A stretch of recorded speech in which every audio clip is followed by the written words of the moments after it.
ये द्वापर युग का आठ था। समय का चक्र अपनी अंतिम घड़ियों में था। भगवान श्री कृष्ण ने अपनी सभी जिम्मेदारियां पूरी कर ली थी। धर्म की स्थापना हो चुकी थी और उनका पार्थिव जीवन का लक्ष्य अब संपन्न हो चुका था। उन्होंने निर्णय लिया कि अब उन्हें अपने दिव्य धाम लौटना चाहिए। इस अंतिम यात्रा के लिए वो एक शांत स्थान की तलाश में प्रभास क्षेत्र के पास एक घने जंगल में रहे। वहां एक विशाल घेरे बरगद के पेड़ के नीचे वो गहरे ध्यान में बैठ गए। उनका चेहरा शांति से भरा था, जैसे ब्रह्मांड उनके अंदर ही समा गया हो। लेकिन विधि का विधान कुछ और ही था। उसी जंगल में एक शिकारी था, जरा नाम का। उसकी दृष्टि तेज थी, पर गलती उससे हो गई। उसने श्री कृष्ण के कमल जैसे चरण को पेड़ से झूलते हुए दूर से एक हिरन समझ लिया, एक पल की भूल, और उसने अपना तीर छोड़ दिया। वो तीर सीधा भगवान के चरण में लगा और वो तीर लगते ही श्री कृष्ण, जो कोई शास्त्र छू नहीं सकता था, उन्होंने स्वयं अपने दिव्य अबोधि की यात्रा शुरू कर दी। वो अपने परम धाम चले गए। इस घटना के पश्चात पांडवों ने बड़े दुख और श्रद्धा के साथ अपने प्रिय भगवान का अंतिम संस्कार किया। अग्नि जल उठी, शब्द वायु में घुल गए। लेकिन फिर एक चमत्कार हुआ। भगवान श्री कृष्ण का जो हृदय था, उनका ब्रह्म द्राव्य, वो जला ही नहीं। अग्नि की लापतें उसके इर्द गिर्द घूमती रहीं, पर उसे छू न सकी। वो ब्रह्म द्राव्य, वो दिव्य हृदय एक अलौकिक प्रकाश से दीप्तिमान हो रहा था। ये कोई साधारण वस्तु नहीं थी। ये तो भगवान की अमर आत्मा का प्रतीक था, जो आने वाले युगों तक अपनी दिव्यता फैलाने के लिए था। और यही वो ब्रह्म द्राव्य था जो बाद में जगन्नाथ महाप्रभु की मूर्ति का आधार बना। भगवान श्री कृष्ण का वो दिव्य हृदय, वो ब्रह्म द्रव्य अग्नि में भी अधिक रहा। अर्जुन, जो उनके सबसे प्रिय साथी थे, उन्होंने भी उसे जलाने की बहुत कोशिश की, लेकिन ये बहुत ही ज्यादा मुश्किल था। अग्निदेव भी उस दिव्य अंश को भस्म नहीं कर पाए। तभी उन्हें आकाशवाणी सुनाई दी, जैसे ऊपरी वाले का आदेश मिला, इस पवित्र हृदय को अग्नि में भस्म मत करो, इसे समुद्र में विसर्जित कर दो। इसमें भगवान का दिव्य सार है, जो आने वाले युगों तक कल्याण करेगा। वो ब्रह्म द्रव्य समुद्र में बहा दिया गया और वहां वो दिव्य अंश भगवान कृष्ण की महाशक्तियां लिए हुए अनंत समय तक तैरता रहा, अपने अगले रूप का इंतजार कर रहा था।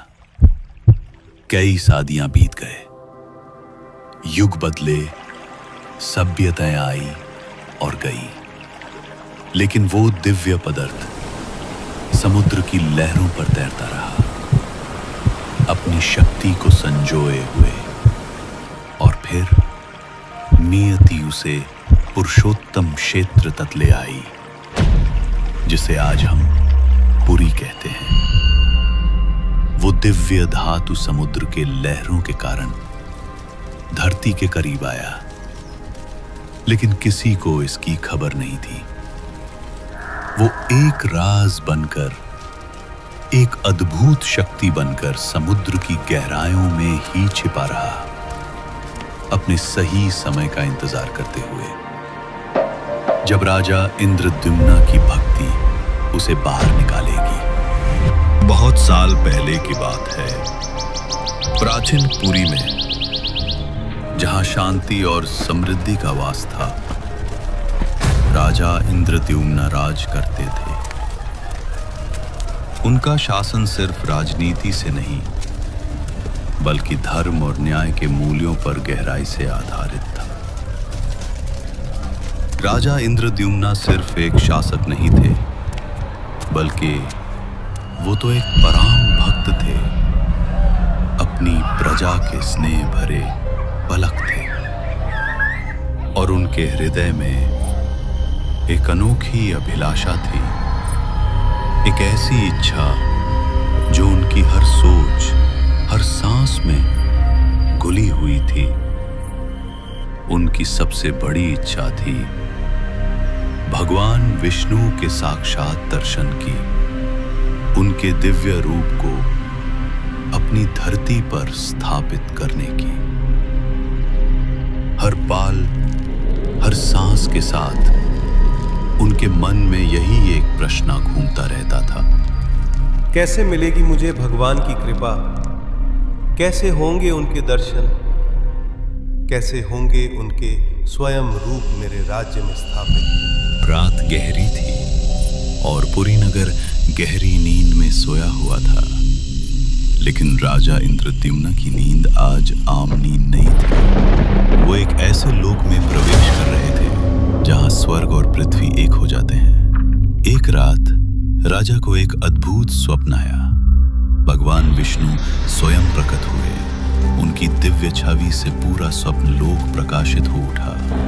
राजा इंद्रद्युम्न उन्हें देखकर निश्चल हो गए। उनकी आंखों में भक्ति और आश्चर्य का सागर उमड़ पड़ा। हे राजान इंद्रद्युम्न, तुम्हारी भक्ति और श्रद्धा से मैं प्रसन्न हूँ। तुम्हारी इच्छा अवश्य पूर्ण होगी। जागो मेरे प्रिय भक्त, तुम्हें समुद्र तट पर एक दिव्य दारू मिलेगा।